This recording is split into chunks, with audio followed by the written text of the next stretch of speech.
Geography. আজকে geography করানো হবে।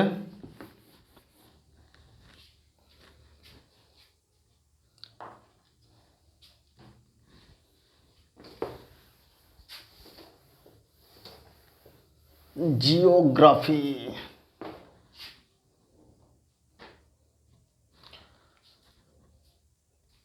দেখো, জিওগ্রাফি বলতে আমাদের বলতে কি বলছে, পৃথিবীর আকার। যেমন যদি কেউ জিজ্ঞাসা করে, কেউ কেউ বলে থাকে গোল, কেউ কেউ বলে থাকে নারকেলের মতো। পৃথিবীর আকার কি নারকেলের মতো? কেউ কেউ বলে থাকে কুমড়োর মতো, কেউ কেউ তরমুজের মতো বলে থাকে পৃথিবীর যে আকৃতি। কিন্তু এরকম না, পৃথিবীর আকৃতি হলো কি জিওড। জিওড বলতে যখনই কোনো কেউ জিজ্ঞাসা করবে তখনই মেন কি পৃথিবীর আকৃতি কি জিওড। জিওড বলতে এবড়ো খেবড়ো, মানে কোনো জায়গায় উঁচু, কোনো জায়গায় নিচু, কোনো জায়গায় খাল, এরকম এরকম এই যে উঁচু নিচু এরকম, এই আকৃতিটা কী বলা হচ্ছে না জিওড। এই আকৃতিটা কী বলা হচ্ছে জিওড। তো আমাদের সমুদ্র আছে ধরো এরকম কোনো কোনো জায়গায়, কোনো কোনো জায়গায় পাহাড় আছে, সমতল জায়গা আছে, এগুলো হচ্ছে কি জিওড। এই আকৃতিটা কী বলা হচ্ছে না জিওড। জিওড এই জিওগ্রাফি, জিওড মানে পৃথিবীর আকৃতি হচ্ছে জিওড। এই জিও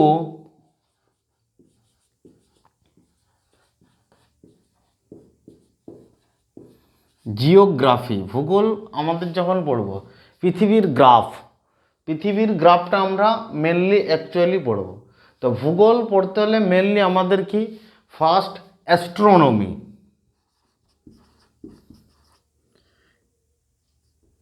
অ্যাস্ট্রোনমি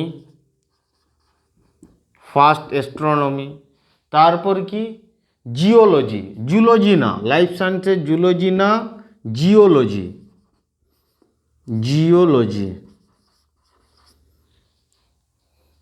মানে পৃথিবীর অভ্যন্তরীণে কি কি আছে আমাদের সেগুলো আমরা পড়বো। অ্যাস্ট্রোনমি পৃথিবীর উৎপত্তি সম্বন্ধে, তারা নক্ষত্র এদের উৎপত্তি সম্বন্ধে, বিশ্ব ব্রহ্মাণ্ড সম্বন্ধে, বিভিন্ন গ্রহ এগুলো সম্বন্ধে আমরা জানবো অ্যাস্ট্রোনমিতে।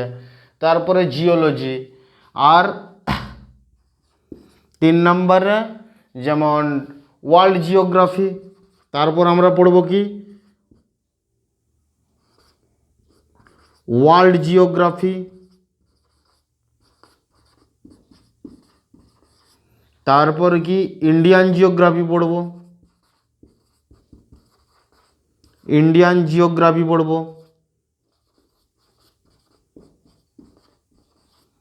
ইন্ডিয়ান জিওগ্রাফি পড়ব। তো আজকে আমরা শুরু করব কি না অ্যাস্ট্রোনমি থেকে। অ্যাস্ট্রোনমি, অ্যাস্ট্রোনমি থেকে শুরু করব আমরা কি অ্যাস্ট্রোনমি, কসমোলজি।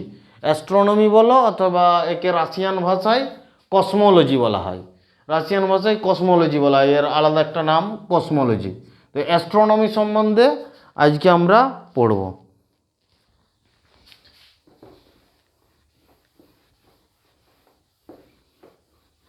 তো জিওগ্রাফি ক্লাস আজ ফার্স্ট শুরু হচ্ছে। তো আমরা যখনই আমরা ধরো এখন আছি কি পৃথিবীর উপরিভাগে, তো এই পৃথিবীর উপরিভাগে আমরা বসবাস করছি।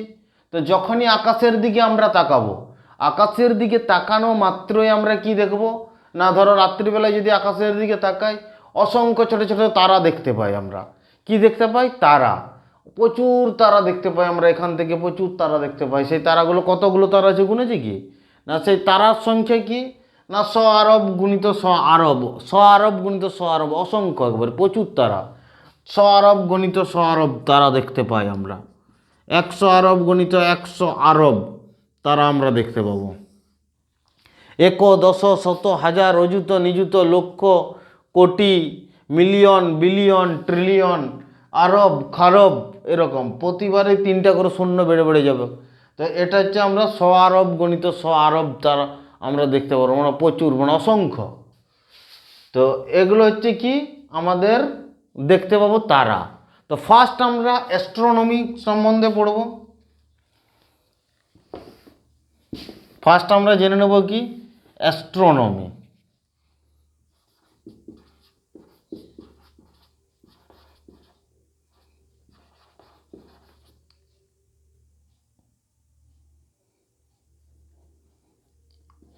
অ্যাস্ট্রোনমি। তো এই অ্যাস্ট্রোনমি সম্বন্ধে আমরা ফার্স্ট জেনে নেব। তো অ্যাস্ট্রোনমি সম্বন্ধে আমরা ফার্স্ট জেনে নেব। অ্যাস্ট্রোনমিকে আরেকটা নামে কি বলা হয়? কসমোলজি। কসমেটিক আলাদা জিনিস, ও যে বিউটি পার্লারে যে জিনিস থাকে ওই জিনিস না, ওটা হচ্ছে কি কসমেটিক। আর এটা হচ্ছে কি কসমোলজি। কসমোলজি বলা হয় আমাদের যে এই অধ্যয়নকে কসমোলজি বলা হয়। তো এই অ্যাস্ট্রোনমির মধ্যে আমরা ফার্স্ট জানবো কি? নক্ষত্র। নক্ষত্র কিংবা তারা। নক্ষত্র বলতে কি বোঝা যায় না, গ্যাসের যদি মেঘ, গ্যাসের মেঘকে আমরা কি বলবো? যখন গ্যাসের মেঘ এক জায়গায় এসে আস্তে আস্তে আস্তে আস্তে এক জায়গায় জড়ো হতে থাকে, গ্যাসের মেঘ, তখন সেটাকে আমরা তখন আস্তে আস্তে কি হয় না, গ্যাসের মেঘটা যত আস্তে আস্তে এক জায়গায় জড়ো হতে থাকে গ্যাসের মেঘ, তখন সেই জায়গায় নিউক্লিয় সংযোজন ঘটে, সেই জায়গায় নিউক্লিয় সংযোজন ঘটে। আর নিউক্লিয় সংযোজন যখনই ঘটবে তখনই তারাই তৈরি হবে, তারাতে পরিণত হবে অথবা নক্ষত্রে পরিণত হবে। যেমন ধরো গ্যাসের মেঘ, এরকম গ্যাসের মেঘ যখন এক জায়গায় জড়ো হয়ে আস্তে আস্তে আস্তে আস্তে এক জায়গায় জড়ো হয়, গ্যাসের মেঘ আস্তে আস্তে যখন জড়ো হবে তখন এর মধ্য দিয়ে আস্তে আস্তে কি হবে না, নিউক্লিয় সংযোজন ঘটবে। তো এই গ্যাসের মেঘকে কি বলা হয়? নীহারিকা অথবা নেবুলা। নীহারিকা, একে ইংরেজিতে কি বলা হয়? নেবুলা।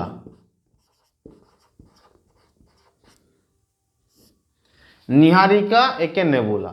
এই গ্যাসের মেঘ, এই গ্যাসের মেঘ আস্তে আস্তে আস্তে আস্তে কিসে পরিণত হবে না, এই গ্যাসীয় মেঘ আস্তে আস্তে আস্তে আস্তে যখনই নিউক্লিয় বিভাজন ঘটবে তখন কিসে পরিণত হবে না, তারাতে পরিণত হবে। কিসে পরিণত হবে? তারাতে পরিণত হবে।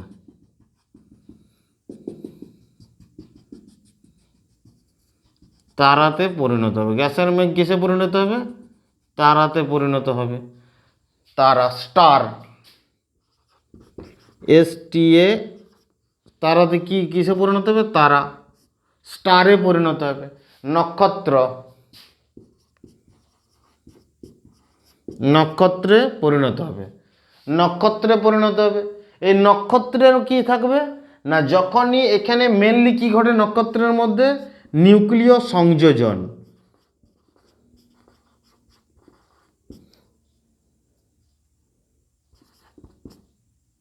নিউক্লিয় সংযোজন, নিউক্লিয় সংযোজন ঘটবে। দ্বিতীয় নম্বর কি হবে না, এর নিজস্ব আলো তৈরি করবে। আলো তৈরি করবে। এর কি থাকবে? নিজস্ব তাপ থাকবে, তাপমাত্রা। এখানে কি না, প্রায় সব থেকে সর্বনিম্ন তাপমাত্রা প্লাজমা অবস্থায় থাকতে হলে মিনিমাম 6000 ডিগ্রি সেন্টিগ্রেড থাকবে। Minimum 6000 degree centigrade, maximum 1.5 lakh degree temperature, degree মানে 1.5 লক্ষ ডিগ্রি, তার থেকেও বেশি আরও অধিক টেম্পারেচার থাকতে পারে। তো মিনিমাম আমাদের কি অবস্থায় থাকবে? প্লাজমা অবস্থায়। প্লাজমা অবস্থায় থাকবে। কোন অবস্থায় থাকবে? প্লাজমা অবস্থায়। প্লাজমা অবস্থা হলো কি? পদার্থের চতুর্থ অবস্থার নাম হলো প্লাজমা অবস্থা। পদার্থের চতুর্থ অবস্থার নাম হলো প্লাজমা। পদার্থের পঞ্চম অবস্থার নাম কি না, পদার্থের পঞ্চম অবস্থার নাম হলো বোস-আইনস্টাইন। চতুর্থ অবস্থার নাম কি? প্লাজমা অবস্থা। এই যে নক্ষত্র, তারা, নিউক্লিয় সংযোজন আমাদের ঘটছে, নিউক্লিয় সংযোজন ঘটার পর তারা যখন আমাদের তৈরি হয়ে গেল, তো এই তৈরি হওয়া তারার মধ্যে আমাদের ফার্স্ট তৈরি যখনই তারা হয়ে গেল, প্রথম যে কালার থাকবে তখন এনার্জি সব থেকে বেশি থাকবে এবং আকাশগঙ্গার সব থেকে বাইরের ধারে ধারে তখন থাকে, বাইরের থাকে। আর যত আস্তে আস্তে আস্তে আস্তে এর এনার্জি কম হবে, আকাশগঙ্গার মিডিলের দিকে, বলজের দিকে এগিয়ে যেতে থাকবে। তো মেনলি এনার্জি কখন বেশি থাকে? যখন বেশি থাকে এর কালার পাওয়া যায় ব্লু কালারের এনার্জি সব থেকে বেশি, ব্লু, নীল কালারের এনার্জি সব থেকে বেশি। তারপর যখন আস্তে আস্তে আস্তে আস্তে এনার্জি কমতে থাকে, মাঝামাঝি টাইম থাকবে, তখন হোয়াইট হবে, হোয়াইট হবে। তারপর আস্তে আস্তে যখন কমতে থাকবে তখন রেড কালার হবে। তখন কি কালার হবে না রেড কালার হবে। যখন আস্তে আস্তে এনার্জি কমতে থাকবে রেড কালার হবে। আর যত এনার্জি কমতে থাকবে আস্তে আস্তে আস্তে আস্তে আস্তে আস্তে তার সাইজও বাড়তে থাকবে, সাইজটাও বাড়তে থাকবে। এরপরে তারার সম্বন্ধে আমাদের এখানে বলা হলো। তো এর যখন এনার্জি, এই তারার যখন এনার্জি আস্তে আস্তে আস্তে একটা জিনিস যখন আমাদের শুরু হয়েছে, যেমন সূর্য আমাদের আছে, একদিন না একদিনের ধ্বংস হবেই। তো যখন আস্তে আস্তে আস্তে আস্তে এর এনার্জি কমতে থাকবে, প্রথম অবস্থায় যখন তারা নক্ষত্র তৈরি হয় তোর এনার্জি তখন ফুল এনার্জি থাকে। আস্তে আস্তে আস্তে আস্তে ধীরে ধীরে ধীরে ধীরে তার এনার্জি কমতে থাকবে। এই এনার্জি যখন শক্তি যখন কমতে থাকবে তখন এর আকার আবার বাড়তে থাকবে, এর আকার বাড়তে থাকবে, বড় হতে থাকবে, এর আকার বড় হতে থাকবে, এর আকার বড় হতে থাকবে, বড় হতে থাকবে। আর এনার্জি কমে গেলে এর আকার বড় হতে থাকবে এবং কালার কি হবে লাল কালার হয়ে যাবে, রেড কালার হয়ে যাবে। কালার কি হবে রেড কালার, এর কালার কি হবে না রেড কালার হবে, রেড কালার হয়ে যাবে। একে কি বলা হয় না রেড জায়ান্ট, লাল দানব। তখন তার নাম কি হবে না লাল দানব, লাল দানব, red giant, red giant, red giant, red giant, লাল দানব, লাল দানবের মতো দেখাবে, আকারে অনেক বড় হয়ে যাবে। মানে যখনই আমাদের সূর্য এখন আছে কি সাদা কালার, এরপরে আস্তে আস্তে আস্তে আস্তে সূর্যের কালার যখন সূর্য অনেক বড় হয়ে যাবে এবং যখন লাল কালারে পরিণত হবে এবং আস্তে আস্তে বড় হয়ে যাবে তখন কি তাকে রেড জায়ান্ট বলা হয়। মানে তার এনার্জি কমে আসছে, সূর্যের এনার্জি তখন কমে আসছে, আয়ু শেষ হয়ে আসছে। তখন যখনই সে লাল দানব যখনই হয়ে যাবে, এটা কি আস্তে আস্তে আস্তে আস্তে নক্ষত্র লাল দানব হওয়ার পর আস্তে আস্তে এখানে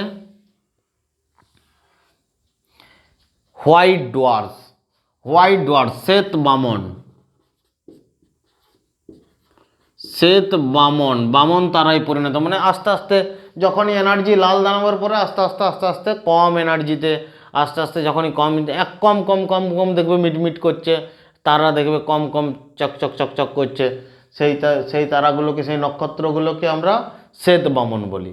আবার এটা আস্তে আস্তে আস্তে আস্তে শ্বেত বামন আস্তে আস্তে এনার্জি কমে কমে কমে কমে কী হবে না একবারই কালো বামনে পরিণত হবে, কালো বামনে। তখন আর দেখা যাবে না নিচ থেকে, কালো বামন,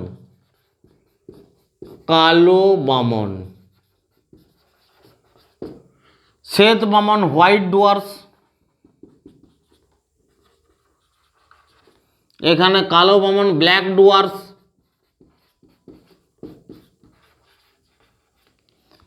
শ্বেত বামন, হোয়াইট ডুয়ার্স, কালো বামন, ব্ল্যাক ডুয়ার্স, এগুলো আস্তে আস্তে আস্তে আস্তে কি মানে পরিণত হবে কিসে না ব্ল্যাক ডুয়ার্সে। মানে তারা তার অন্তিম শেষ হয়ে গেল ওই জায়গায়।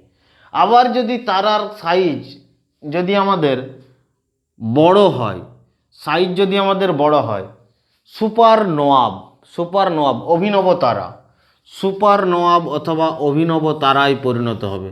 অভিনব তারা যদি এর মান মানে চন্দ্রশেখর বিজ্ঞানী, একজন বিজ্ঞানী ছিল চন্দ্রশেখর, চন্দ্রশেখর লিমিট তৈরি করেছিল। যদি কোনো নক্ষত্র সূর্যের দ্রব্যমান থেকে 1.44 গুণ 1.44 গুণ যদি ছোট হয়, 1.44 গুণ যদি ছোট হয় তাহলে সেটা শ্বেত বামন এবং কালো বামনে পরিণত হবে। যদি আবার 1.44 সূর্যের দ্রব্যমান থেকে সান মানে সান সূর্যের সঙ্গে তুলনা করবে, সান সূর্যের সঙ্গে তুলনা যদি 1.44 গুণ যদি বড় হয় সূর্যের থেকে, মানে সূর্যও আমাদের শ্বেত বামন কালো বামন হয়ে যাবে একদিন। কিন্তু যদি অনেক অনেক নক্ষত্র আছে সূর্যের থেকেও অনেক বড় আছে, সেই নক্ষত্রগুলো কি সূর্যের যে দ্রব্যমান আছে তার থেকে সূর্যের যে আমাদের মাস, সূর্যের যে ভর তার থেকে যদি 1.44 গুণ যদি বড় হয় তখন সেটা কি হবে না অভিনব তারা, সুপার নোয়াব, সুপার নোয়া, অভিনব তারা, অভিনব তারায় পরিণত হবে, অভিনব তারা, সুপার নোয়া।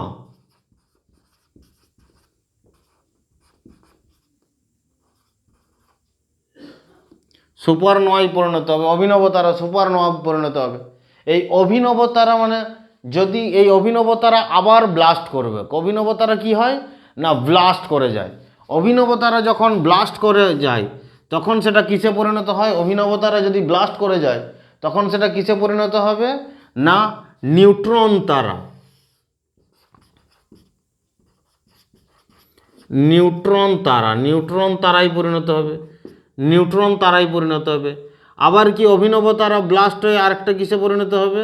নিউট্রন তারা পালসার, পালসার মোটর সাইকেল দেখেছো তো? নিউট্রন তারা তারপরে কি পালসারে পরিণত হবে, চকচক চকচক চকচক করে, যেমন পালসার মোটর সাইকেলটা উঠেছে এই পালসারের কারণে, চমকিলা গুণ দেখতে, চকচকে গুণ দেখতে পাওয়া যাবে পালসার, পালসার। আর একটা কি ম্যাগনেটিক প্রপার্টি গুণ অভিনব তারা ব্লাস্ট হয়ে আরেকটা কি তারা তৈরি হয় না কাইসর, কাইসর মানে এখানে চুম্বকীয় গুণ দেখতে পাওয়া যায়। কাইসরের মধ্যে কি দেখতে পাওয়া যায়? চুম্বকীয় গুণ। এই নিউট্রন তারা আবার পরবর্তীকালে কি হবে না আস্তে আস্তে আস্তে আস্তে নিউট্রন তারা এই পরবর্তীকালে আস্তে আস্তে আস্তে আস্তে নিউট্রন তারা আস্তে আস্তে যখনই এটা অভিনব তারা ব্লাস্ট করে যায় নিউট্রন তারায় পরিণত হয়। এরপরে আস্তে আস্তে এতটা পরিমাণে জমাট বেঁধে যায়, এতটা পরিমাণে জমাট বেঁধে যায়, জমাট বেঁধে গেলে কি হবে না ডেনসিটিটা তার বেড়ে যাবে, ঘনত্ব তার বেড়ে যাবে। এতটা পরিমাণে হচ্ছে যদি একটা লোহাকে যদি এতটা লোহা আছে সেটাকে ঠুকে ঠুকে ঠুকে ঠুকে ঠুকে ঠুকে যদি একটা ছোটো মার্বেলের মতো করে দেয়, কি সেটা এক জায়গায় ছোট করে দেয়, তাহলে কী হবে? তার ডেনসিটি বেড়ে যাবে। আর ঘনত্ব যখনই বেড়ে যাবে কি হবে না তার ওয়েট বেড়ে যাবে, ওজন বেড়ে যাবে, তার ওজন তো অবশ্যই বাড়বে। তো যখনই সেই নিউট্রন তারা কি হয় না আস্তে আস্তে আস্তে আস্তে আস্তে আস্তে আস্তে আস্তে এতটা পরিমাণে জমাট বেঁধে যায়, তার এত পরিমাণে ওজন বেড়ে যায়, সেটা কিসে পরিণত হয়? Black hole. সেটা কিসে পরিণত হয়? Black hole.